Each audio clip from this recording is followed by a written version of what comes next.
How to use vanishing points in Photoshop. Let's get into it. With your image open in Photoshop, create a text layer of the text you want to add to your image. Next, we need to come over to the Layers panel and press Command or Control on our keyboard and click on the text icon. We then need to press Command C on our keyboard to copy the text, and then we can hide this text and then press Command or Control D to deselect. We then need to go ahead and create a new layer.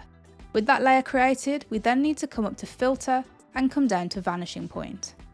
Within here, we then want to select the edges of the surface in which we want to add our text. For me, it's this staircase. If you're just working with one surface, you are pretty much done here. However, if you have multiple surfaces like I do here, we can just simply come to the edge like so, press Command or Control on our keyboard and drag up like so. We can then continue this process up our surface like I am doing right here. Once you're happy with that selection, we then can go ahead and press Command or Control V on our keyboard. This is going to bring in our previously copied text. We can then drag this onto our surface. Now, if your text looks too big, it's okay. We can just simply press Command or Control T on our keyboard, size down the text like you normally would. If you want to maintain the aspect ratio, hold Shift, and then you can just simply make that adjustment like so.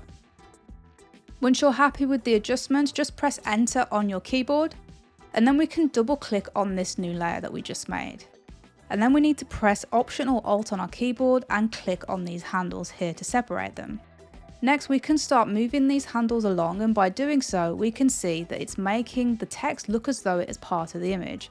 Keep doing this until you have the text exactly how you want it. For me, I just need to do it a little bit. Once you're happy with that, you can go ahead and click OK. Now, if we zoom in on this image, we can see that the text looks as though it is on our staircase there. And that's all there is to it.